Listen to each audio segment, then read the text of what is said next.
for another podcast. We're here today with Tony Taraf. Tony is a builder who owns his own building business and is also the founder and CEO of Behind the Build. So today we'll be talking to Tony, and we're lucky to have him on board. How are you, Tony? I'm great, man. Thanks for having me. Glad to have you here.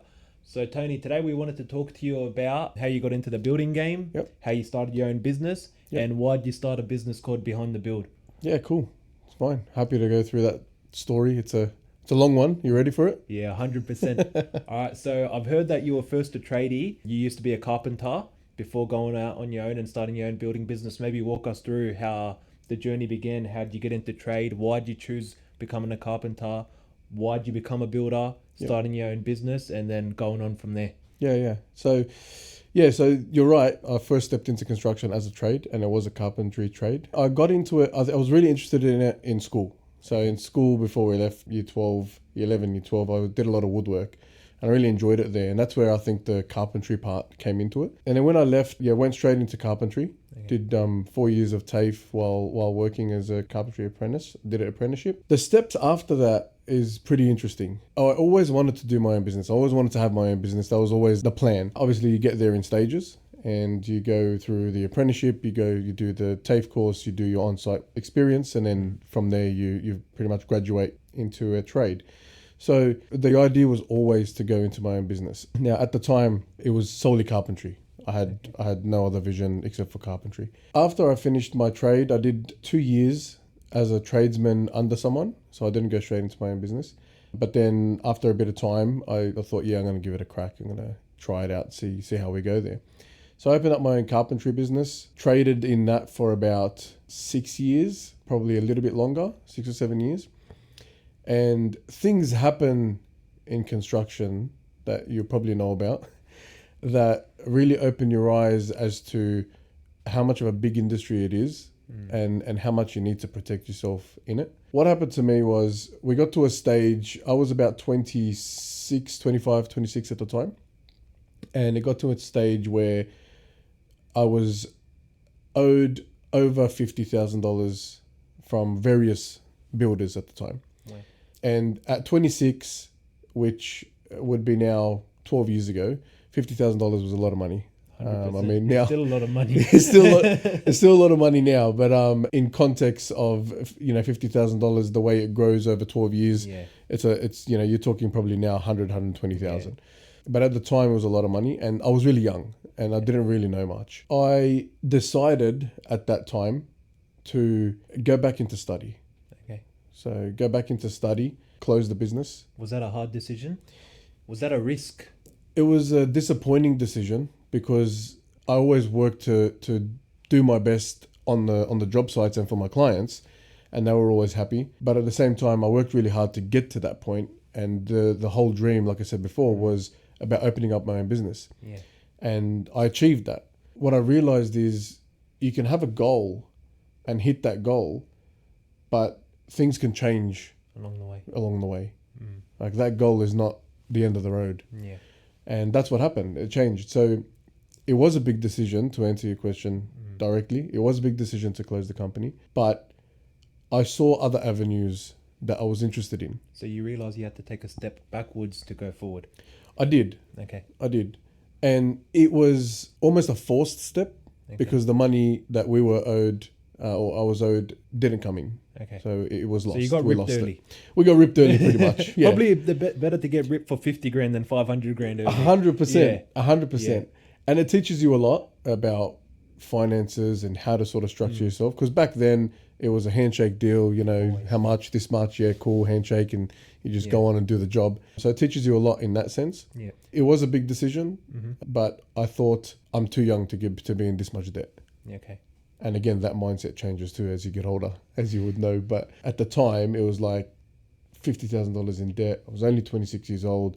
In my head, I was thinking, if I'm $50,000 in debt and I'm not getting paid at 26, where am I going to be at 27, 28, 29, 30? Is it just going to grow? Is it just going to be 60, 70, 80, 90, $100,000 in debt? Am I just going to keep going backwards? Yeah. So it was a hard decision, but a decision I did make, and I stuck with it after that. Okay. So then you went to TAFE to study building?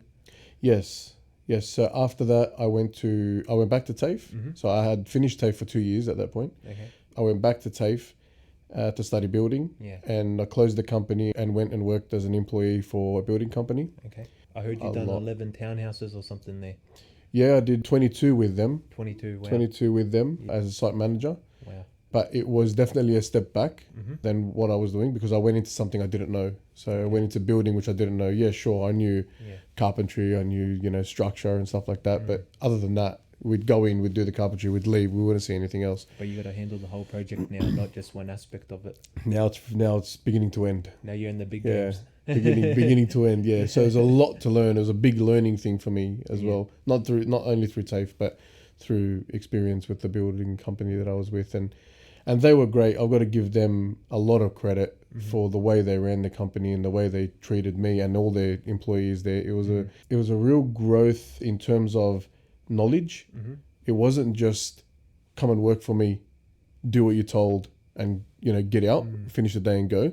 They really took the time to really teach you how to do things and what to do and the important things. So I would go to say I learned everything I know about site management through the building company I went with. Wow. Turned out to be a good decision, actually, that I closed the company and then went to work for a building company. But I guess the other part of it is the sacrifice came back again. So you sacrifice at the beginning Yeah. to get your own, for me, to get your own carpentry business. Mm-hmm. And then if you step back and have to go through it again, you're sort of going back through that sacrifice. Yeah. So it takes a lot of guts or a lot of grit to actually do it once, let alone twice. Yeah. It's really good because you carry what you learnt the first time into the second time. So it becomes that little bit easier. Yeah. Okay. You run into things that you're like, I ran into this before. I'm not going to make that same mistake again. 100%. So you're working at the building company and you go, all right, I've been ripped before in my own business, but let me do it again. What made you want to do it again? Why do you want to go? So now you wanted to be a business owner of a building company, which was Linked Property and Developments. The reason why I wanted to do it again is because my knowledge in carpentry, it was capped and I knew what I was doing there. Mm-hmm. And maybe I got bored and I wanted to see what there was out there. Okay. The other thing which is very true, Yeah. and maybe it won't be taken well by a lot of people that are probably going to be listening to this, Yeah. but I wanted to see how it was from a bit higher up. Okay. So as a carpenter, you work for builders. Yeah. You don't see what they do. You don't see how they run. You only see, for me, I only saw that I didn't get paid. So part of my journey into building was also to be that level higher. Okay. So I can understand that how that level works. Okay. So then going down into the trade section, I've been through that. I've gone up to that. Now I know what both stages work. So now I can understand the trade's point of view and the builder's point of view.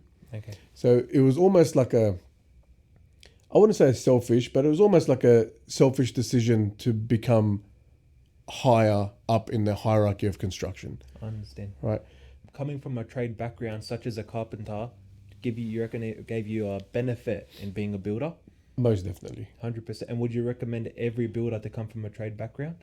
Every builder to come from a trade background. It has to be like that. And at the moment, it's not. It's not. It's 100. not. Half of them are taxi drivers. Yeah. Half of them get a lot of their licenses through ways that I believe is not in the best interest of Australian construction. Okay. Right. No, 100%. You should come from a trade, and this might come across biased, but carpenters would make the best builders, and not just because I did carpentry, but the structure is a real important part of the build. Okay. Everybody gets caught up in the finishes, in the tiles, in the looks, in the stone, in the kitchen, and whatever. And a lot of people forget about the structure. And the structure is the most important part. The structure is what's holding everything up, to begin with. Before you put your stone, before you put your tiling, before you put anything. Okay. It's the most important part. And that's why I really believe that the best builders are carpenters that come from a carpentry trade into building. Okay. Because carpentry, the majority of the house is structure. Okay. So experienced carpenters really understand how much load, what the spans can be, what they can't be, where to find the spans.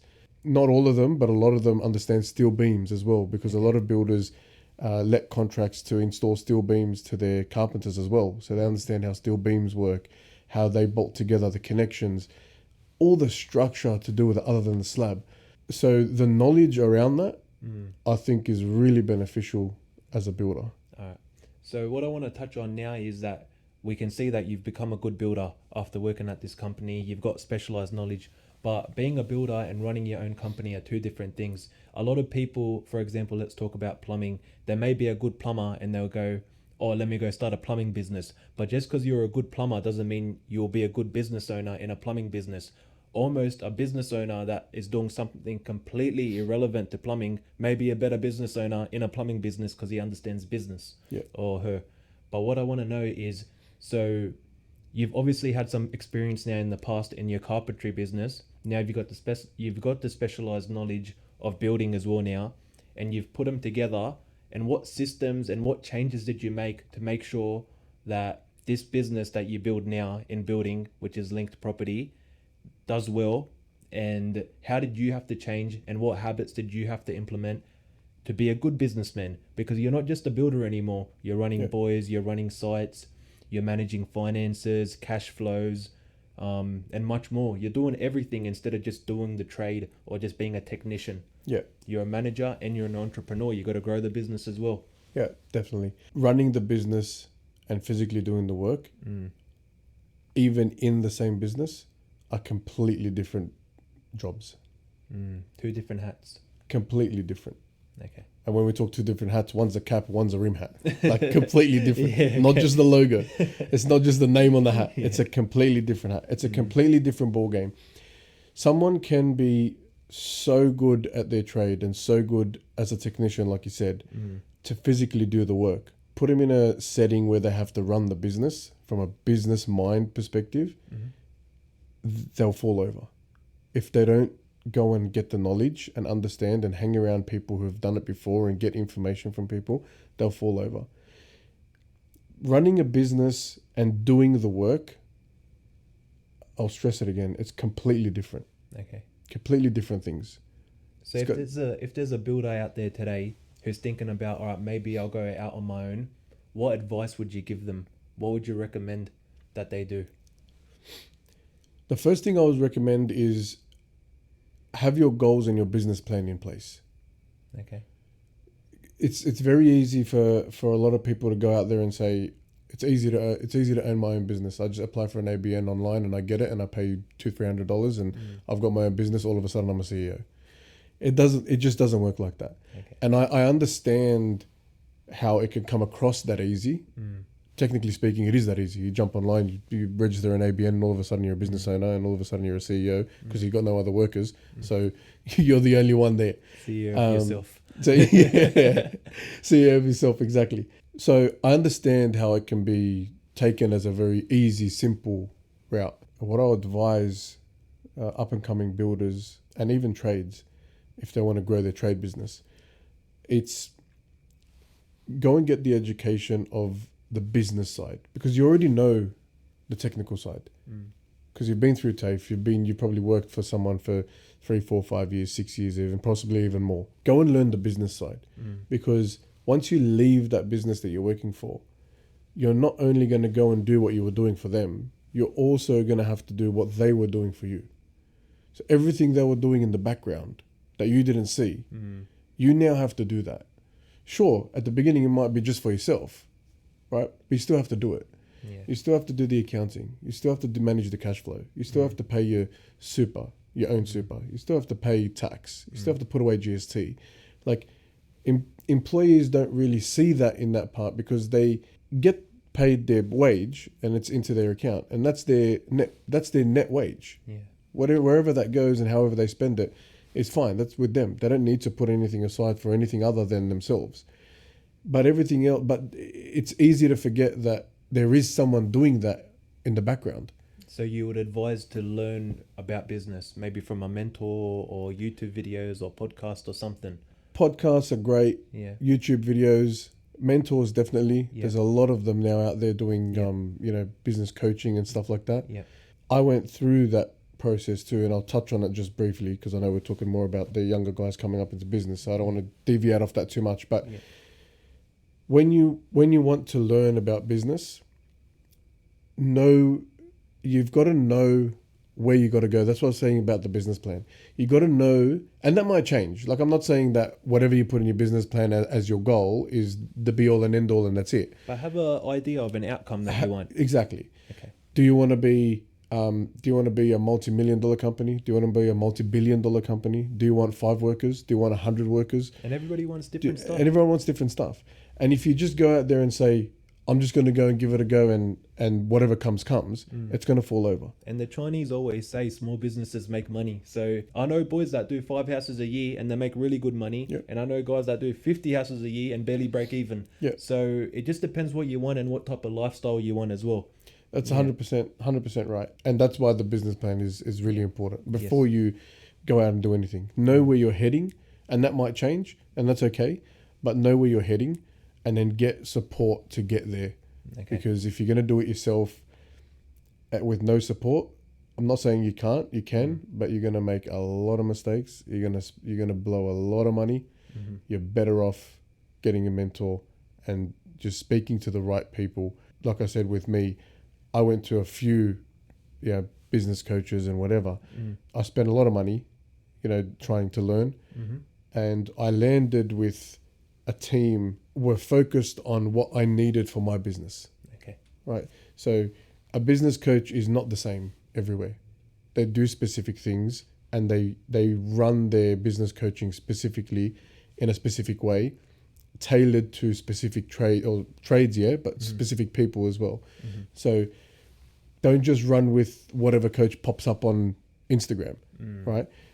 Have a chat to people who've used them. Have a chat to people who've used someone else. What did they experience, during that time? Is what they experienced where you want to go? If it is, that might be the better coach for you than someone over here. So even with the business, definitely get a mentor, definitely get a business coach. You need the support, 100%. And that doesn't mean you have to pay for someone. It could be your dad or somebody that, hey, do you have 5 minutes to sit down? Yeah. Can you walk me through a business plan, how you done it and how you built this? You know what I mean? Definitely. Everybody can teach you. 100%. Yeah. It doesn't need to be a specific business coach with a business that you have to pay, 100%. Yeah. But on that, if the person you're talking to hasn't been or gone to where you want to go, their advice may not be the advice you need for yourself. Yeah. And this takes us back to the business plan. Where do you want to go? And find the people who've been there. And the best information for you, that's where it's going to be. The most bang for buck. Exactly. I always say in business, I can't speak from a building business, but from the businesses I've been involved in, there's a holy trinity. So let's talk about building. I would say you need specialized knowledge. Yep. You need it in every business. I'm in the steel game or the materials game. I need specialized knowledge about that. You need capital. Yep. And then you need time. Yep. If you have these 3 things, the business can succeed. I say can and I don't say will, because you still need a lot of other stuff. But if you have these 3 things, the business can succeed. And usually when there's people partnering and stuff, you don't bring the same thing. If somebody's got specialized knowledge, the other partner should have capital or should have time. Yeah. If you got the same thing, you're going to clash. Yeah. If you both got time, you just spend time together. You're bang on, because those 3 things, even if you may be able to start a business with just 2 of them, you need to be focusing on the 3rd to get that going, because without the 3, you'll never succeed with just 2 of the 3 or 1 of the 3. Yeah. You may be able to get the next one while you keep going, but it's got to be a big focus. Yeah. Like, for example, capital. I'll touch on that because that's probably the easiest one to explain. Okay. Not everyone who starts a business is going to have 200-300 grand sitting in the bank ready to go. Yeah, very hard. But if you've got the time and you've got the knowledge and you focus and sacrifice for a year, you may be able to get to a business to a point where you can borrow that 200,000-300,000. Right? 100%. There's your capital a year later. Yeah. 2 years later. Look, I'll be honest. I started with only time. I didn't even have the knowledge or the capital. I started with time. The time got me the knowledge because I spent enough time in it. Yep. And then spending time and knowledge in the business made me money, which I could then use to free up more time and learn more stuff and grow the business even more. That's how it Yeah. works. But you're definitely right that Yeah. those are the three focuses. Yeah. You need to focus on them, and sometimes it's hard. No, 100%. I want to talk about how important are systems in your business, and what systems did you implement to make sure your business succeeds? That's the business part we're talking about that technicians don't understand, Okay. right? And it's a big topic, and it's a great question. The systems and processes comes from the business knowledge. It doesn't come from the technician. Okay. So the technician follows those systems and processes if they were in place where he was working. Okay. But to then create those systems and processes for his business, it's a whole nother level. It's a whole nother job. That's what I found was really important when I moved from being a carpenter into building.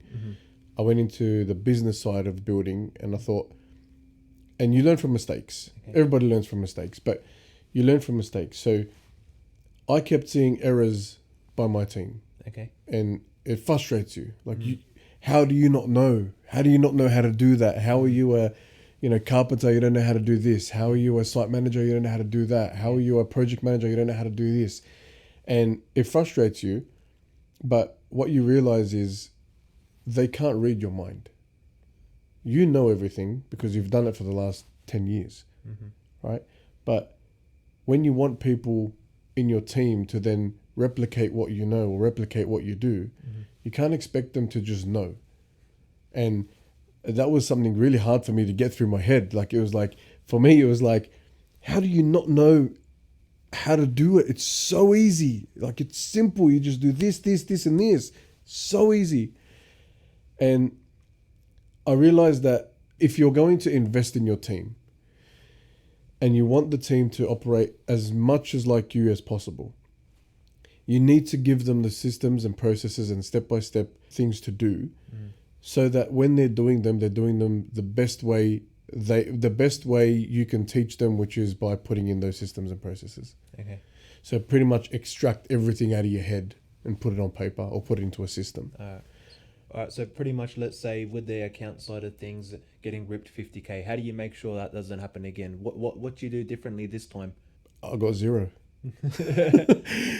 Back then, I don't even know when zero came out and Maya, but I had no idea about it. Yeah. Okay. So I was writing invoices on paper. So a simple software is a system. A simple software is a system. 100%. So create workflows, create rules, and use software, use AI, and make sure you implement these systems and make them easy to follow. Pretty much. Definitely. All right, mad. And now you were saying earlier that you do about 8 to 10 builds a year. Yep. And then this is what led you to go into behind the build. Yeah. Tell me, first of all, why only do 8 to 10 builds a year? I know you do some high-end luxury homes in the North Shore and stuff, which is really cool to see, by the way. And what about this number made you go to do behind the build? And what is behind the build? All right. So I'll start with the number. Yeah. And the number connects to the business plan that I was talking about earlier, which I didn't have before. Okay. So when I started looking into the business side of things, and I realized that you need to have a goal, you need to have a business plan. That's where that started. So my goal was here. This is what I wanted to do.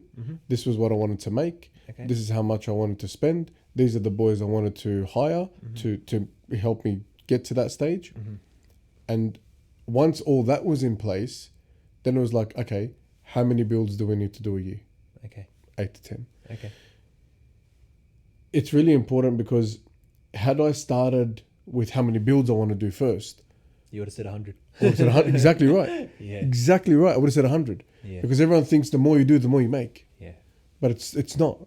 I mean, for a business plan that's their model, yeah, definitely. For example, your project homes and that, the more they do, the more they make, because they're a volume model. Yeah, break even Right? point, anything above that you're going to make. Correct. But for our model, it's not where I wanted to go. Okay. So had I started at the bottom, if my first question was how many builds you want to do a year, you're right. I would have said 100. I would have said 200, right? But if I don't have the team or the systems or the processes or a goal that I want to reach, or even a dollar figure that I wanted to reach, it would have just blown up. Okay. You were chasing the work, but there was no way of controlling the work. Okay. So that's how I got to 8 to 10. Okay. I worked backwards pretty much. I said, this is what I want. This is how I this is my plan of how I'm going to get there. This is the team I need. And to do all of this, I'm going to need to do 8 to 10 projects a year. It came down to quality control. It came down to capacity with the team that I wanted. It came down to the profit margin. So all of that at the top in the business plan, all of that in the top fed down to give you that answer of 8 to 10. And again, that might change. Like we said before, the business plan might change. Your goals might change. My goals might change. I might say, you know what, this is going really well, and my systems and processes are working really well, and the team's working really well. Maybe now I create another team, and now I do 16 to 20 jobs a year and have 2 teams, controlling that. But capacity is a big thing too. And that capacity, is that what led you to do Behind the Build? Behind the Build was more about what happened in the last 3 to 4 years after COVID. For the people that don't know, could you explain what it is?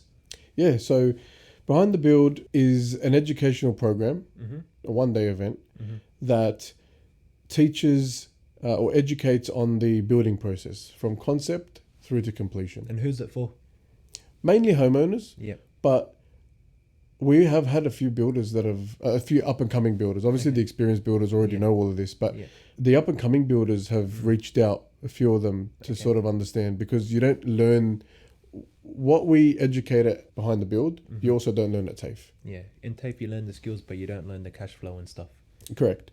And the cash flow and stuff, again, is a business side of the building company, but Behind the Build teaches you the process. So it's not really about running the business. It's more about what the process is from a concept design from the architect through to handover. So we talk about things like, you have your concept plan, what next? You have your DA in place, what next? You have your CDC in place, what next? You have your contract in place, what next? What do lawyers do for you? What do private inspectors do for you? What's a certifier's role? All these things that people, what's an OC? What's an IOC? All these things that come into the process that a lot of mainly homeowners don't understand. Up and coming builders don't understand either, because they don't teach that at TAFE. So it's for homeowners to learn about the building process, so that when they do go to build or engage a builder, that they're protected and they know what's going on. Yeah. It's to make informed decisions, Taran. What I've learned is, if you're going to wait for someone to save you, you're going to be waiting. You're going to be waiting till you're dead.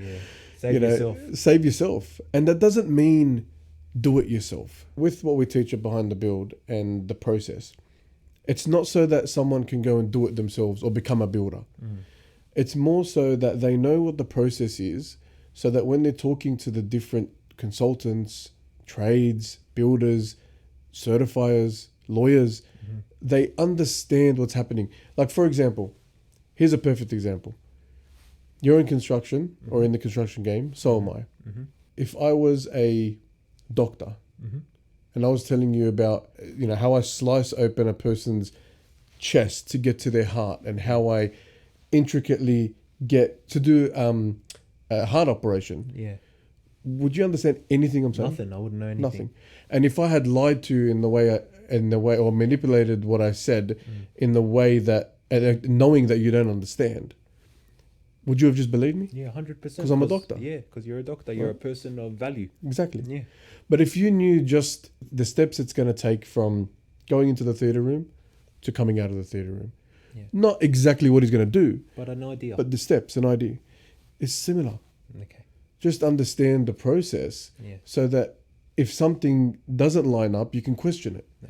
A lot of homeowners are going into building a home blind, and they're spending, some of them, over $1 million.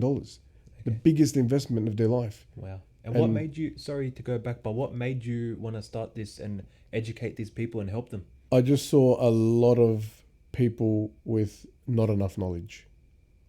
And when I looked at what was on the line, it's an investment that is massive, right? So when someone's going to sign a $600, $700, $800, $900, $1 million contract, I didn't think that there was enough knowledge out there or enough education out there that people can protect themselves in doing that. There's a lot of stories. people getting ripped, the builder didn't finish the build, I didn't know what was going on, or I didn't get the finishes I wanted. It happens all the time. I hear it every day. It does. It happens all the time. And that's a way you can protect yourself by understanding the process. For me, it came down to, okay, the last 3-4 years, like you said, everyone's heard the horror stories. Yeah. We have a whole bunch of private inspectors going out and posting on social media all the horrible things that are out there. And it's given the industry a bad name. And it's given the good guys a bad name too. Yeah, because there is good guys. There's heaps of good guys. Heaps of good guys. Yeah. You know, that's social media and that's the media itself. They don't focus on the good. They just focus on the bad because that's what sells. And so when I saw that, it was like a lot of people got really hesitant. Really, really hesitant. And I thought, how can we fix this? How can we bring a bit more confidence back into the market? How can we bring a bit more confidence back to the people so that they understand that it's not all bad? It's all bad on social media and media because that's what sells. But it's not all bad in real. Okay. There are ways you can protect yourself. There is education you can get to understand what you're about to get yourself into, especially when you're talking about what's on the line, which is your house. Okay. Right? So another comparison I give you, like if you want to go down and just try a pizza shop, you're not going to do massive research and go get educated on what ingredients they're using, where they get their dough from and whatever, because you're spending $20. Right? And if it's no good, you'll never go back there again, and you've lost $20. You might have even thrown it in the bin, but you move on, it's $20. Right? This is not the same. You're spending $1 million. You're spending $1 million. Savings. It's your life savings. You're going to be paying that off for the rest of your life for the next 30, 35 years. Right? So it doesn't make sense to just go down to your local builder and not ask any questions and just say, here, this is what I want to do. Get educated first, know the process. So when you're talking to various people, they understand you, you understand them. And you can make informed decisions rather than just reactive decisions. And there's a lot of people that want to do owner builder. I'm sure this could help them as well. Yeah, it definitely can. The capacity of the Behind the Build program on owner builders is owner builders need to know how to run the project. We don't do that in Behind the Build. Not yet, anyway. You know, we might expand into that, but not yet anyway. So owner builders can come and learn the process with us at Behind the Build, but they also need to learn the other side, which is to actually manage the project, because as an owner builder, you need to manage the project. It can definitely be beneficial, but there's more to it. Because what happens, sorry to cut you off, but I know what happens as a builder. Everybody's got to understand that the builder's job is to sell. He's trying to sell his product to you. They're going to have a salesman come to you, sell you the contract, 50 grand off, finishes, whatever.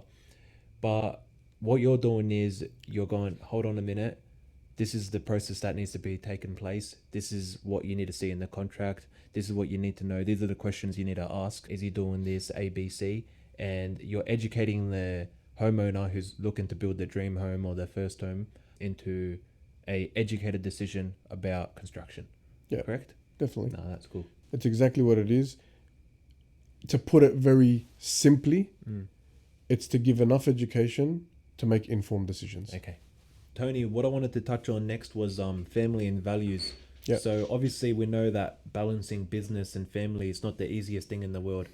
So how have you managed over all these years to build a family, be a family man, alongside running a successful business? That's a good question, and it's one that really hits home for me because I learnt a lot in that regard.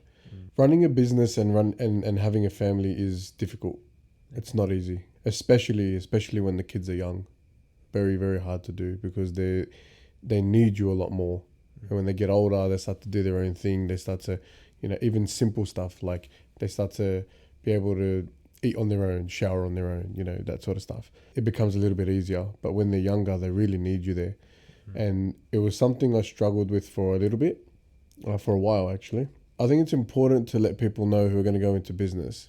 Success in business is a real good, mindset to have, and you could be really motivated to get there.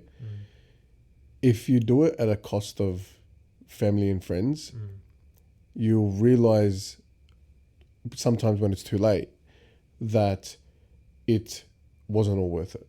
What does success mean to you now compared to when you first started, that kid that was starting that carpentry business, to the man you've become now? Yeah, What's the definition? What's changed? that's a great question. Success when I was younger meant money. You know, house, fast cars, you know, designer clothes. You know, it meant, that's what it meant. Yeah. As you grow, you realize there's a lot more to life than just that. Okay. And the world we live in these days, Instagram and Facebook and TikTok and that, they really show you the high life. And what people don't realize is what's behind that, right? How those people got to be there, what they had to sacrifice, what they lost, if it's even real. You know, some of it's not even real. I mean, AI, we were talking about text AI, but even video AI, like it's crazy. Like you didn't even know if it's real anymore. The dangerous thing that I'm seeing is people believe it. They believe that what they see is actually achievable in the time that they see it, and it's truly not. You're not meant to be 18 and driving a Lambo. You know, no, you're not. You're not. You're meant to be 18, having fun with your mates. Yeah, that's it. You know, going out with your mates. You know, going for a drive. You know, hitting the beach. Yeah, you know, that's what 18 means. When you're 18, you should be jumping the train to go to the city. Yeah, exactly. Sneaking into clubs. You're right. I think we're losing that in this modern world. The fact that hard work is what gets you success, not just sort of looking at other people and just thinking that it just appeared overnight. You obviously said money was the main definition of success at 20 years old, but what about now? What's success to Tony now? Success to me now is having a business that I'm proud of and spending more time with family. My first son, I lost his first few years. I was never there. It was all about the business. It was all about the money. It was all about, I can't come home at 6 o'clock. I've got to stay at the office till 11 because I've got to get this and this done. And there was no one else at that time in the company. It was just me. I was wearing all the hats. I can't leave. I need to be here. Can't go there. I lost a few years, well, a lot of years. I would say 6 to 7 years. He's 9 now. Probably 6 years. The last 3 years, I've really changed my mentality. Your wife must be happy. Yeah, she loves it. But it takes a lot to get there. When you realize that you can always make more money, you can't buy back time. You can't make more time. You can't make more time. You can't just invent time. Everybody's got 24 hours in the day, 7 days in the week. That's not changing. Right? If you make $50,000 today, right, and you lose 40 hours with family, that 50,000 won't, even though you did it for the family, I'm not saying that people are working to stay away from family. I know that they're working for the family. Of course. But you've got to have a balance. Like that, and back to the example I was saying, if you lost 40 hours with family, but you made $50,000, if you want those 40 hours back, that $50,000 times 3 still won't buy you that 40 hours. What I believe balance, I don't believe balance is today I work 8 hours, today I sleep 8 hours. Then today, you know what I mean, I eat 8 hours, whatever.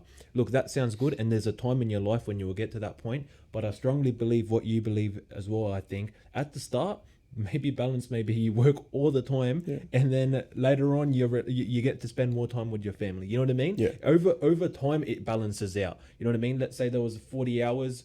You might have, instead of doing 20 and 20, you did 40 and 0. I'm just a very extreme, you know what I mean? Example. But there's seasons in life. For example, the season to, like, sometimes in work you sprint, then you stabilize, and then you relax, and you like regroup, and then you sprint again. There's balance there. But some days there might have been you worked 12 hours, but the next day, like maybe a couple of weeks later, you only worked 3 or 4, something like that. But I don't think you have to balance every day. Ideally, you want to get to a point where your life is so good that you can balance every day. You wake up, go to the gym, come to work, do your work, go home, see your family. Everything's balanced. But to get there, the balance is not together. It's not even. It's not even. It will become balanced over time. And I agree. To add to that, I think with the balance, what I was probably trying to get at earlier was, you're right, it's not balanced evenly. But I think what I was trying to get at is pick your balance. Right? Pick your ups and downs. And a perfect example is, I'll give you a perfect example of real life scenario. My first son, he played basketball, for a season or two, right? And it was once a week, in the afternoon, about 5-6 o'clock, I think. And it wasn't a big competition or anything. It was just he wants to go play basketball. Yeah. So at that point in time, I was working all the time. So work was up here. The balance was very different. What really struck me and where I got this from was there was a time when his team was playing a semi-final, right? And my wife said to me, they're playing. Are you going to be able to make it and whatever? And I said, no, I got way too much on. Like I can't make it, right? Looking back at it now, I did have a lot on, and I did have to get things done, but it could wait. Yeah. It could have waited, right? Happens prioritize, right? So if it could have waited, I could have made the game. It turns out that in that specific game that I couldn't make, it was, and I was told, I wasn't there, so I missed this, but I was told it was really intense. Yeah. It was like, goal after goal. Hoop after hoop, one team, next team, one team, next team. Yeah. And it got to the final 3 or 4 seconds of the game, and they were dead even. And everybody was apparently screaming on the sideline, like they wanted a winner out of this. And my son shot with 2 seconds left, got it in, won the game. Wow. And apparently, because there was in this court, there was like 3 different courts, and everybody at the time had come to watch this game because it was the last one to finish, and it was intense, and everyone went crazy, and it was something you'd see like in movies, in sport, in league, rugby league or whatever sport, where it's the last second and the crowd just goes crazy, and it was like that. That's how I pictured it in my head because I wasn't there. So that's where I really started to learn about balance. Okay. Right? I missed that. And I stayed to work for them. Yes. The money I made will never get me that time back. Yeah. It'll never buy me to relive that moment that happened. Had I just said, okay, these 3 tasks are important, but they don't need to be done today. I'm going to go watch the game. I could do them tomorrow. Yeah. I wouldn't have missed that time. Yeah. I would have still made the money. I would have still done the work. Yeah. In terms of balance, I think that's what I sort of mean by it. Yeah. You always, as a business owner, have to work more hours than a regular employee. Yeah. That's a given. Yeah. If you don't want to do that, forget about business. Seriously, like forget about business. If you think you're just going to go and do your 8 hours and come home but be the business owner, forget about it, right? I think there's times you need to pick and choose the times you work overtime and the times you actually come and spend with family. No, 100%. Because you'll never buy that time back. It's good to see that you went just from thinking that money is the only true success to that family and having a balanced life and really being there for your loved ones is real success. Yeah. Obviously having a business as well, as you said, and being proud of that business. And as I can see, you're helping to give back to others as well with Behind the Build, the free seminars. But it goes to show the maturity and the skills you've learned and picked up and the man you've become over these years, which is good to see, because some people just get stuck in chasing that money forever until it's too late. There was one picture, or I think it was a short reel that I saw. There's a young boy and finds $1 on the floor, and the dollar starts to get blown away in the wind. And we're in Australia, so this was an American thing. So the dollar's a note. It starts to blow away in the wind, and he starts to chase it. And as the clip moved on, he started to chase it, and he grew. So as a boy, he grew to a teenager. He grew to a businessman. He grew to, and as he grew, he started to get all this money. And at the end of the clip, he was an old man with all this money. And at the end of the road was a cliff. So so he chased money his whole life, and at the end, when he was old man, he had all this money. They show the picture of him holding all this money, and his next step is over a cliff. Life's gone with all this money, which means nothing. Yeah, right? So that too, things like that really give you a perspective of life and balance. I want the people to know that Tony's saying, not saying like, don't go make money. Go make money. You'll have a good life. Make money, but be smart about it. Don't give up your whole life to just make one thing. Yeah, Yeah, definitely. I'm not saying don't go make money. Definitely not saying don't go make money. Make money. Yeah. Because as much as you want to believe that you don't need money, you need it. You need it 100%. To do what you want to do, you want to need take money. your kids on holidays. You want to take your wife overseas. Exactly. You want to buy nice things. You want to have a good life for your family. But spend that life with your family. Do it for your family. Spend it with your family, and be balanced, as you're saying. Yeah. No, 100%. Definitely. Dana White said something in an interview very similar to what you just said. Yeah. He said they asked him. We're brothers. Well, you would have known. You know what I'm going to say then. He was asked in an interview, "What do you want to be remembered for?" Once you've retired and passed, or whatever. He said he wanted to be remembered as a good dad, and he talked about money, and he said, if you're going to make money, spend it, because if you're going to make money and you're not going to spend it, then there's no point in making it. There's no point in making it. You can have it all sitting in the bank, but if you're not going to spend it and enjoy it, don't bother making it. If someone as successful as Dana White is saying go and make money, but also spend it, don't just make it just about the money. Make it about the money. Once you have it, use it. Don't idolize the money. Use it to build a good life. Use it to create memories. 100%. Use it to create memories. All right, Tony, I want to ask you some questions to finish off this podcast. Just a rapid fire round. Go. So the first question I've got for you is 3 things that every builder should know before starting a business. First 3 things that come in your head. Your business plan. Yep. Where you want to go, like the capacity you want to hit. Yep. And what type of business you want to run in terms of, you want to do volume, do you want to do luxury, do you want to do granny flats, do you want to do renovations? Pick a niche, pretty much. No problem. 3 things that every homeowner should know before building. So the reverse. The process. Yeah. From concept to completion. Okay. Know your property. Okay. Your actual block that you want to build on. Understand that. Okay. And know what questions to ask at various stages, so that you can make informed decisions. Biggest mistake new builders make? Thinking that being a good builder is all it takes to be successful. Okay. Biggest mistake homeowners make in the building process? Thinking that builders and consultants will just handle everything and you don't need to worry about nothing. One habit that made the biggest difference in your life? Faith. Faith in God and faith in a higher power, because things happened on this journey that probably shouldn't have happened. I'm glad you said that. Yeah. That's good.